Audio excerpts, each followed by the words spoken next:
Alright, today we're diving deep into a topic that everyone in the blockchain and distributed ledger technology space cares about. Once you get hands-on with blockchain, you don't usually walk away from it. A lot of that can be traced back to the crypto buzz.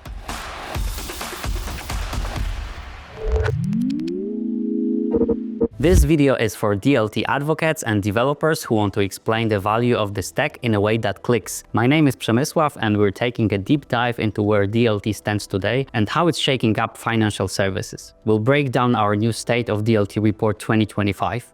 Let's see how companies and their leaders feel about distributed ledger technology. Let's start by looking at what's happened over the past 5 years, where we are now and where DLT is heading. If you want to check out the full report, find it in the video description. It's free. We're also looking for partners to help us roll out the 2026 edition of the report on a bigger scale. Stick around until the end of this video to find out how you can get involved. Distributed ledger technology has been making waves in industries like banking, healthcare, and supply chains. According to GFMA, DLT could unlock new ways to save money, grow businesses, and innovate. But despite all that promise, companies are still facing some hurdles like unclear rules, old systems that are hard to work with, and tricky setups. DLT has gone way beyond crypto and is being used for things like tokenization, DeFi, identity checks, trade finance, and compliance. There are so many ways people are building on DLT. It's mind-blowing. It's not just a niche thing anymore, it's reshaping industries. But companies are still holding back, and honestly, you can't blame them. The governance, interoperability, and regulatory rules around it, especially in finance, are still a big question mark. Nobody wants to take a leap in the dark. Once you get hands-on with blockchain, you don't usually walk away from it. People without much experience, or those working with outdated tech, have a lot of doubts. For executives, that means worrying about how hard it is to set up, whether it will work, and if it can really make a difference. But those with hands-on experience are a lot more confident, twice as much in fact. They see DLT as full of potential. It's the same for a manager. Those with little experience struggle with the basics and worry a lot. But managers who know their way around DLT are problem solvers. They focus on finding the right people and dealing with rules, but still see a bright future. The big takeaway? Experience changes everything. Most of the fear comes from not knowing enough, not from real tech problems. Once people see DLT in action, they start to see its potential. Here's an interesting point. Big companies often take their lead from smaller ones. They watch these smaller, more agile organizations try out DLT, learn from their successes, and then tweak their own strategies based on what worked. If you're thinking about using DLT for a project, it's a good idea to check out what others have done. One resource I recommend is the LF Decentralized Trust Use Case Tracker.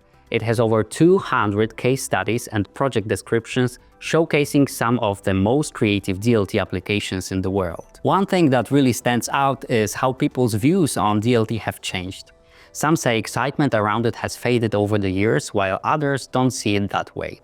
What's interesting is that this divide often comes down to experience. People who've worked on successful DLT projects tend to be much more positive about it. These folks often form groups or networks with other like-minded people, whether it's on LinkedIn, X, or at conferences and events. They share ideas and success stories, which helps keep the momentum going, but it's happening in a closed bubble. See, not everyone shares this optimism. Even if some projects you see are thriving, there are plenty of leaders at all levels who still have doubts about DLT. Our report highlights this. About 42% of people believe enthusiasm for DLT has dropped, but another 42% feel the opposite. That's where the tension lies. The big question now is whether those who've seen DLT succeed, the trailblazers, can convince the skeptics to join the party. And let's not forget how we got here. Crypto. Love it or hate it, crypto put DLT on the map. It got people talking even if their reasons weren't always right. Many started with Bitcoin and then realized, hey, the blockchain technology behind this can help us do so much more. But here's the thing. All that hype came with baggage. It set sky-high expectations and tied DLT to issues like fraud and variability. Now DLT has a bit of a mixed reputation. It's exciting but also divisive. And a lot of that can be traced back to the crypto buzz. Companies are hesitant to go all in on DLT, and it's easy to see why. The rules, especially in finance, are still murky. Nobody wants to take a leap without knowing where they land. And this ties directly into the main obstacle holding DLT back: regulation. The biggest roadblock for DLT in financial services is regulation.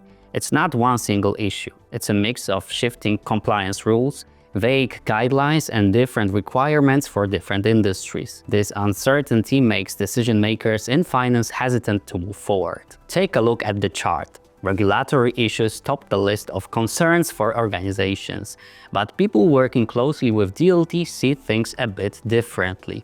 While they care about regulations too, they are more focused on practical challenges, like how to fit DLT into old systems or whether the tech is ready to handle real-world needs. Here is the big takeaway: experience makes all the difference. If you've been part of a successful DLT project, chances are you believe in its potential.